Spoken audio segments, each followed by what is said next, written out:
Welcome to another edition of Grace Under Pressure, where my guest today is Gary Genard. I'll tell you all about Gary in just a moment. Grace Under Pressure is the show that deals with what's too often dismissed as the soft stuff, the caring, the commitment, the compassion we show for others.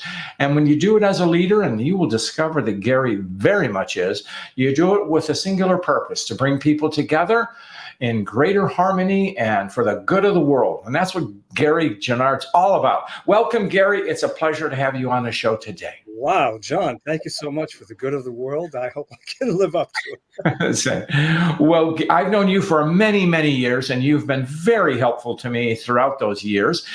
You are a speech coach's speech coach. You are excellent. You created something called the Genard Method, which is performance-based speaker training. You've been an actor, speech coach, and you hold a Ph.D., and that entitles you to be a keynote speaker too. And you've worked for companies that some of us may have heard of, like Amazon and Google, IBM, Citicorp, Intel, you name it. Gary's worked. He's also done work, very interestingly, at the United Nations, as well as the State Department. So cool. For the 8 consecutive years, Gary has been a global guru in the area, a top 10 global guru in the area of communications. Gary's written widely, and also for the Harvard Management Communication Letter, which I think is where we may first have intersected.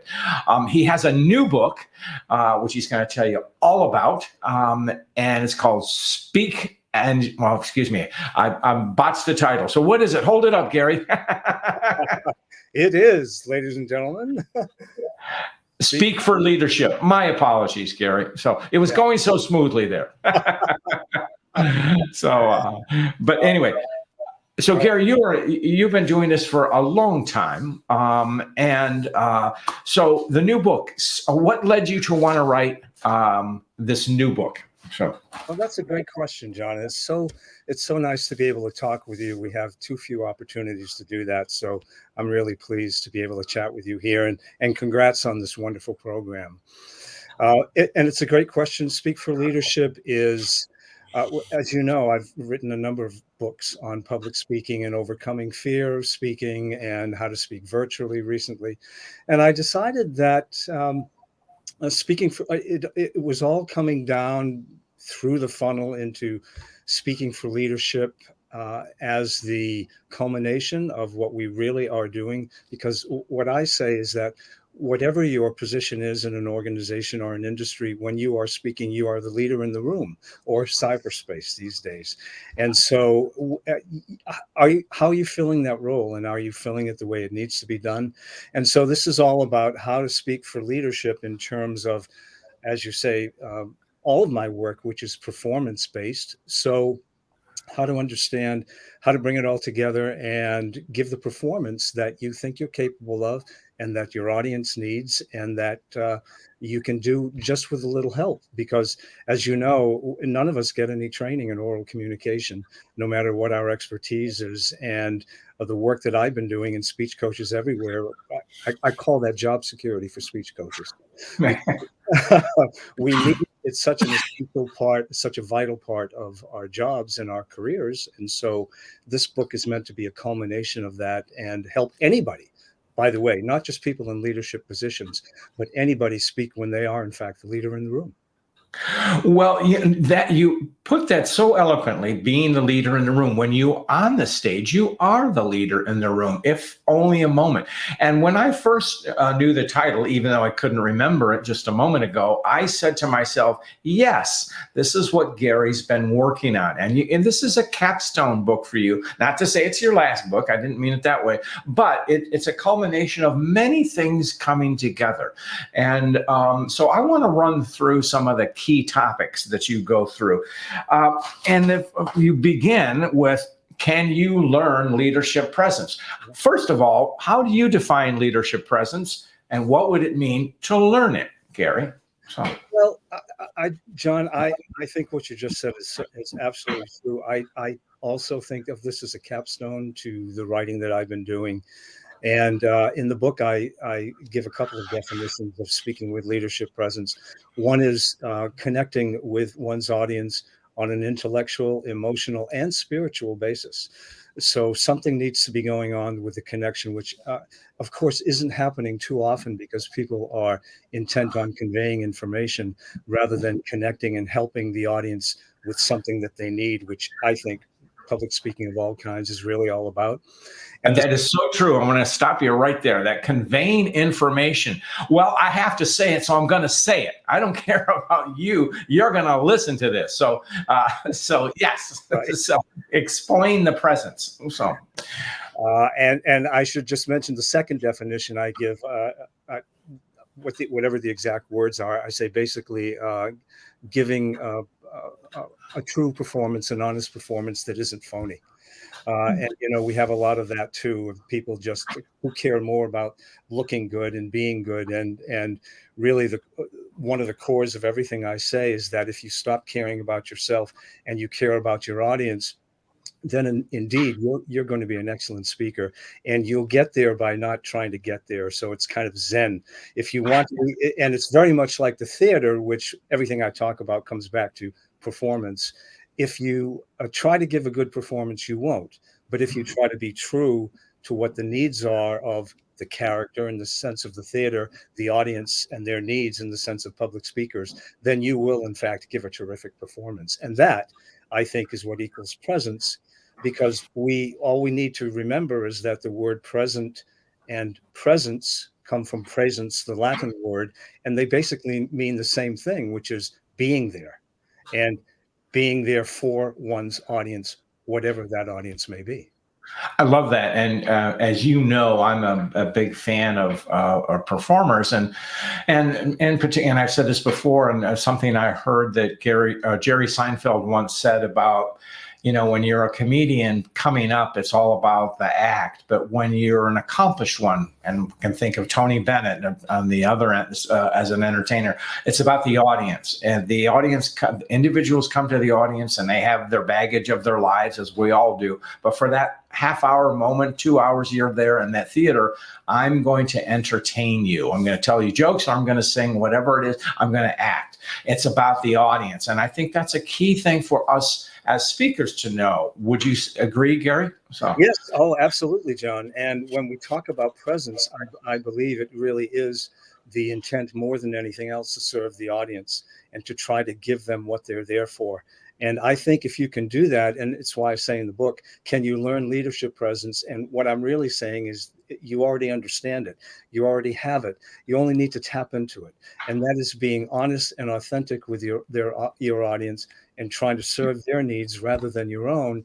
And then there's nothing to stop you from being present and from being, in fact, the leader at that moment, which is a very exciting thing. Great. And let's get down to some of the practicalities, because, you have a chapter in there about, I'm not a natural performer. So how can I possibly do this, Gary? So. Yeah, well, the chapter is how to be a natural performer. And one of the things I talk a lot about in my practice and also in Speak for Leadership is the fact that we all possess this. And in fact, we all do this on a daily basis. Back in a few decades ago, there was a sociologist named Irving Goffman who wrote an influential book called The Presentation of Self in Everyday Life. And he used the theater as a metaphor. And he was saying, we're all giving performances day in and day out in our daily lives based on the situation and the people we're in and what we think is needed. And so we do it naturally. It's a part of human nature. And so we're performing all the time. And the more that we can understand that, the less anxious and the less that we have to feel we need to do something when we're doing what we call public speaking.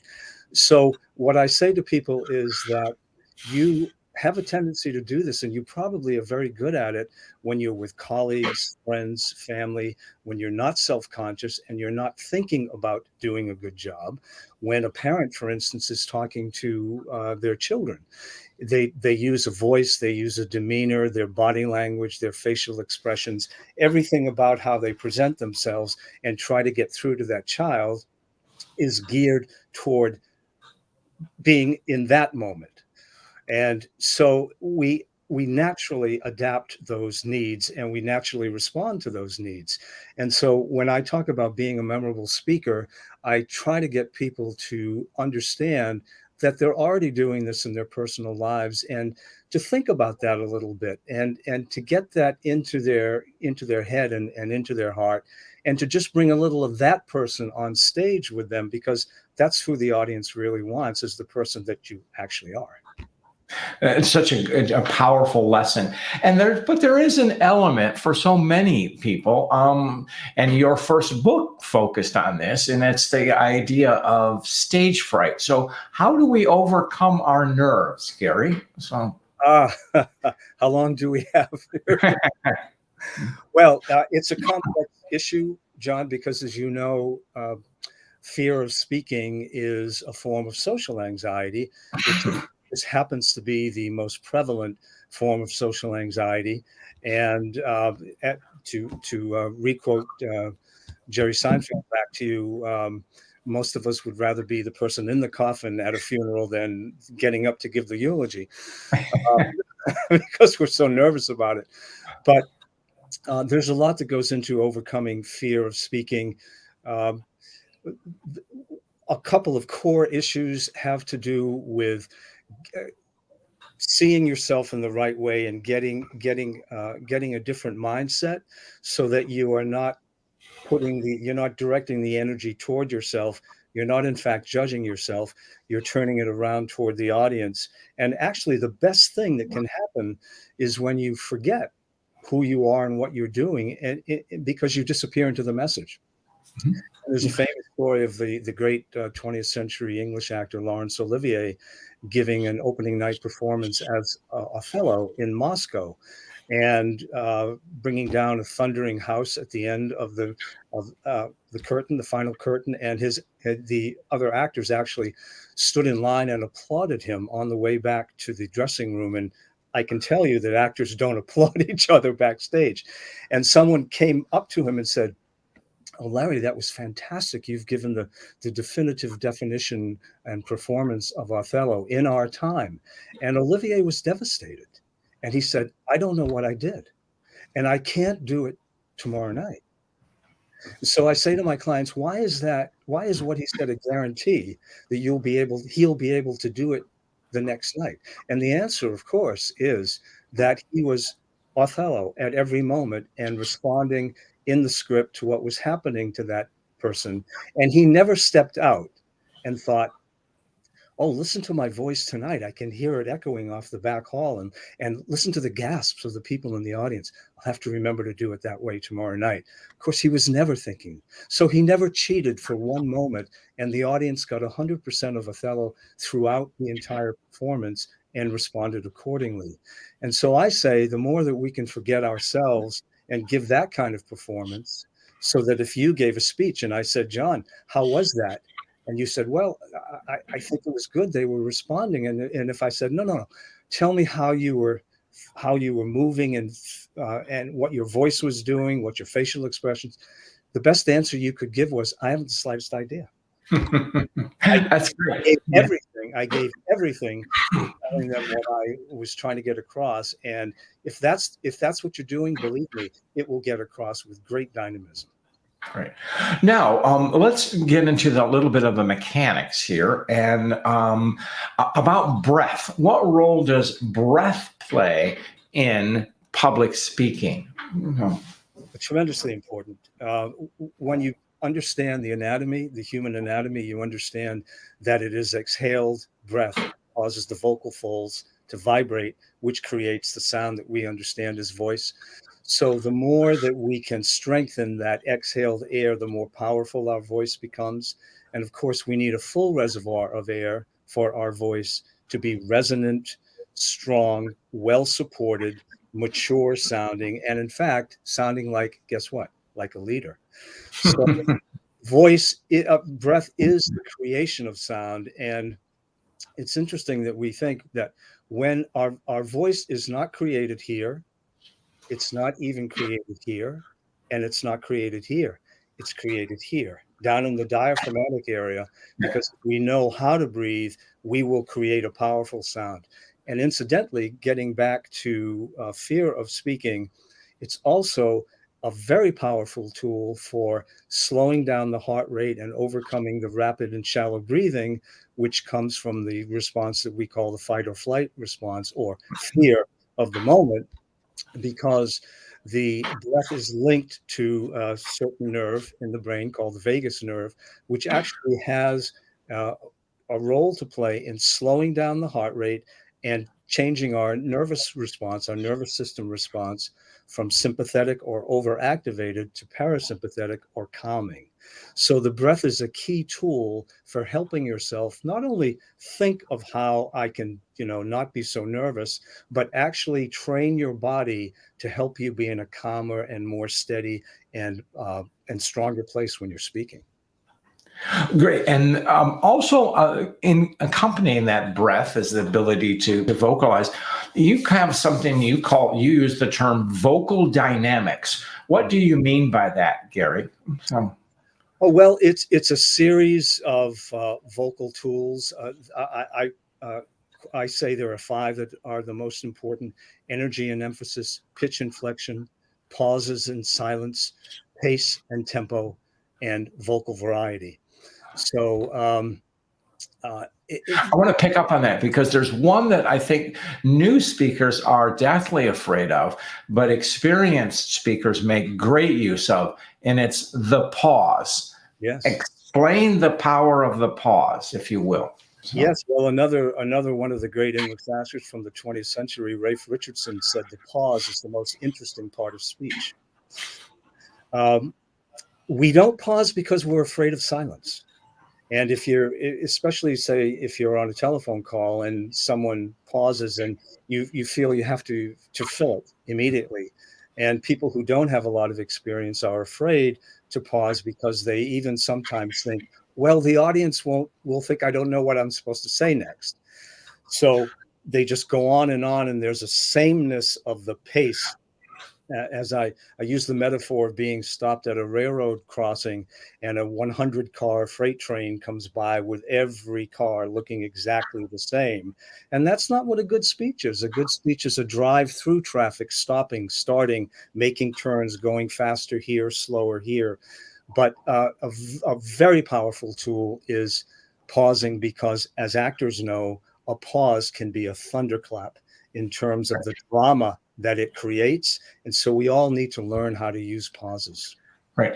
And the idea of the concept of the pause is inherent in music and that's, origin and the music and speech go hand in hand. And Mozart talked about the space between the notes.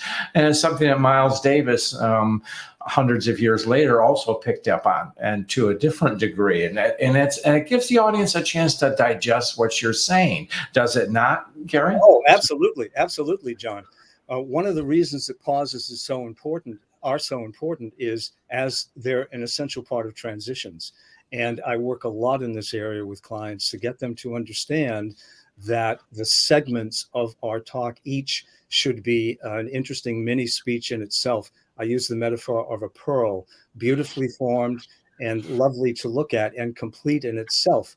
When you put each segment of your talk together, you get what? A beautiful pearl necklace, which is the whole speech, the beautiful whole speech.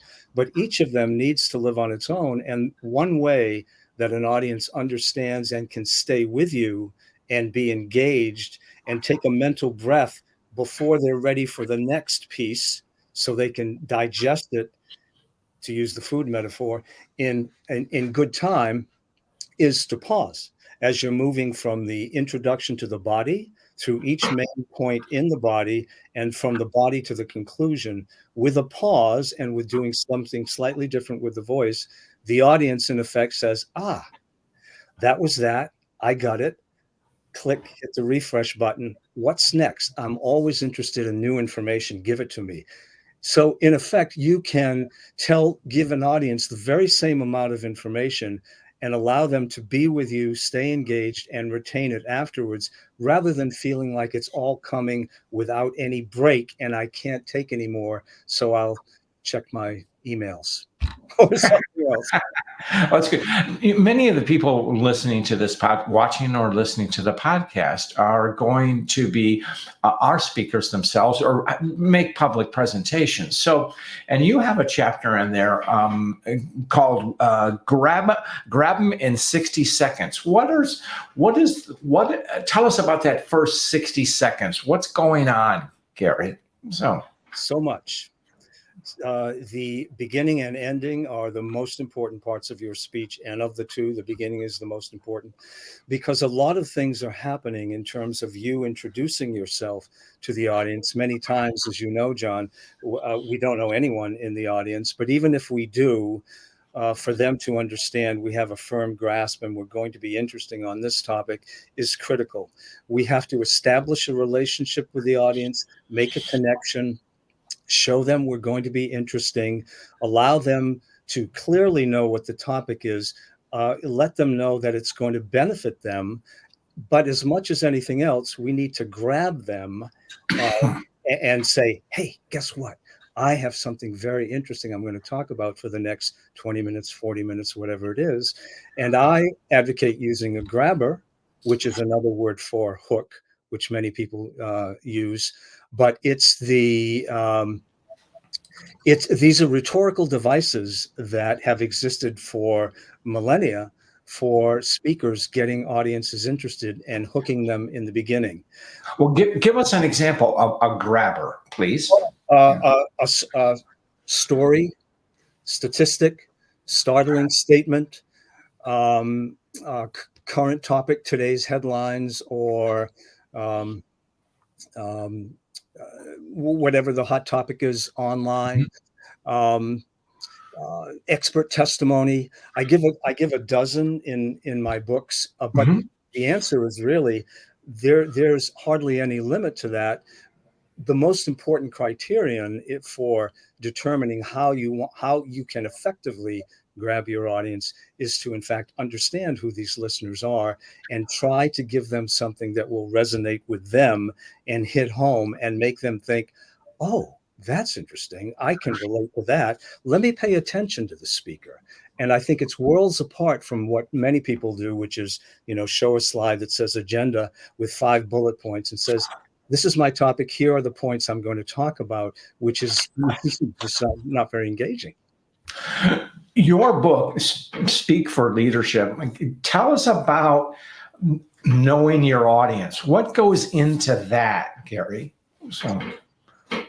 I believe that there are 3 elements to what I call 3 ways to influence the audience. The first is to understand the audience. The second is to be clear on your purpose. And the third is to think actually consciously of how you're going to engage them, even when you understand what all of your information is, to think clearly, how can I engage these people? And again, it comes back to understanding who these particular people are, what their world is like, what their needs are.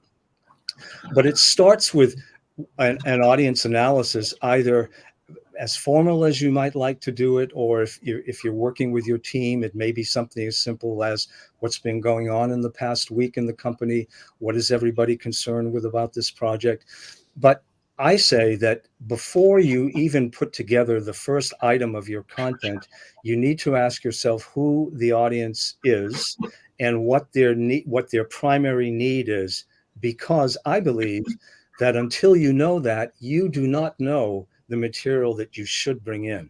So the way that I want to stop you because I would like you to say that again, because it's so important for presenters to hear that. So say it again, Gary. Okay, John, will do.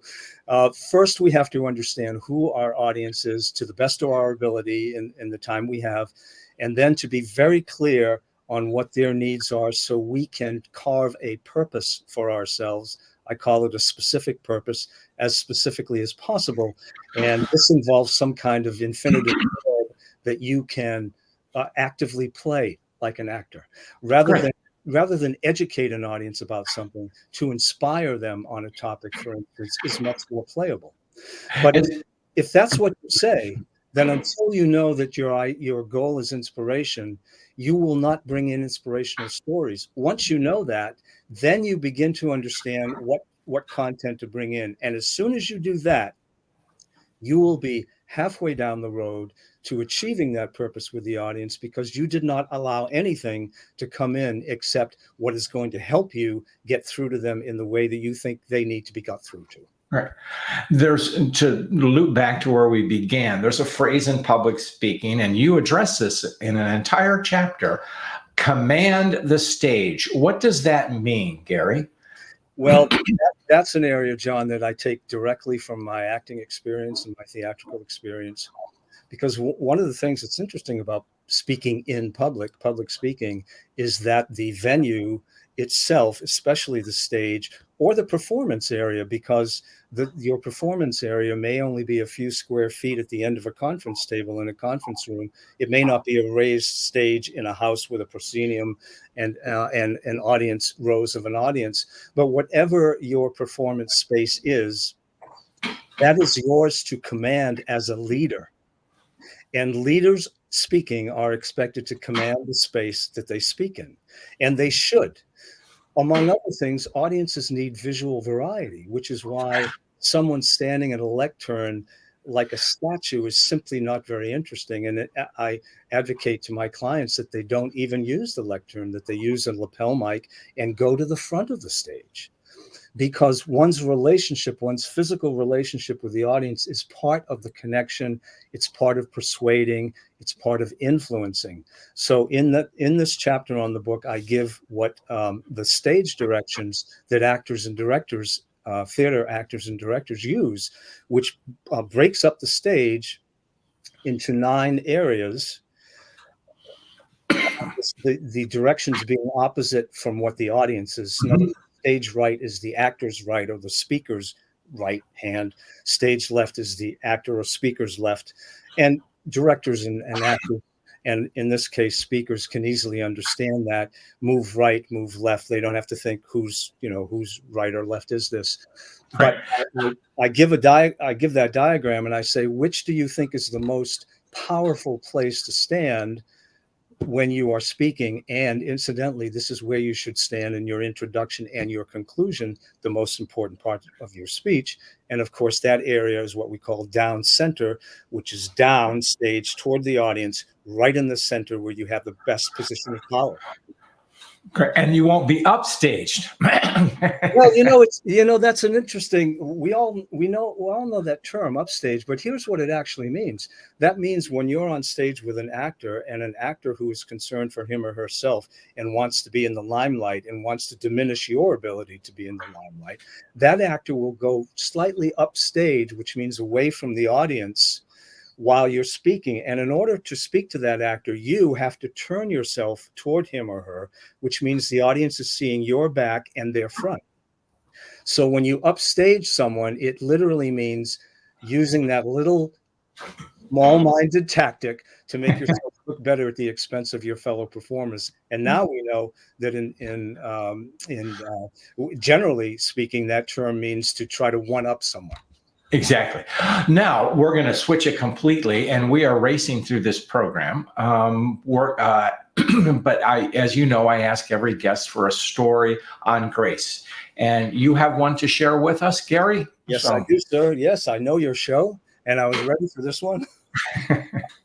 This is a wonderful story from someone who was kind enough to share it with me. Her name is Nancy Boudreau, and Nancy works for the state of Louisiana. And she works in helping educate people on financial and other scams as a result of natural disasters. So, a lot of that goes on when funds are released for natural disasters. Certainly. And, she was giving a talk, which was, I guess, a few months after Hurricane Katrina in New Orleans and Louisiana. And she was giving a talk about this topic. And then she thought to herself as she was saying this, these are all people in the audience who are first responders and people who helped out. And I wonder if anyone has adequately thanked them for all the wonderful work they did. So she said, before I go any further, I would just like to say thank you from the bottom of my heart, thank you for everything you've done. And she began to tear up a little bit as she said this. And she was concerned afterwards that maybe this spoiled her speech. And then she got her evaluations back. And everybody spoke about how moving that moment was. And she said, and at that moment, I understood this was a turning point in my career. And I understood to speak from the heart was just as important, maybe more important than anything else I say. So I use emotion now in my speeches like I've never done before. And I thought, what a beautiful, what a beautiful grace. Yeah. Yes, that is totally great, showing, acknowledging the good work of someone else. And then she's continuing it throughout her career. What a great story. Gary, how can people find you? John, they can go to either my website, which is www.genardmethod.com, Genard method.com, or which has all of our services and everything, the Genard Method, the training and coaching we do, and my books as well. Or they can go to my author website, which is garygenard.com, and all my books are there, of course, both in ebook and paperback. So that's where everyone can find me, and I'd be delighted if they'd like to visit. Great. And we will put those URLs in the notes. Gary, I know you're very busy and you're running off to another gig soon. So I want to say thanks for spending some time with us today. You are a terrific guest and an inspiration and a teacher to me. So thank you, my friend. Oh, you are generous as always. You're a fine man, John. And I love the work you do for leadership and have been doing for many years. And incidentally, everybody should know, if they don't know now, that you are a guru in leadership and have been for longer than I've been in the communication group. Well, thank you. Thank you. Well, that will go out.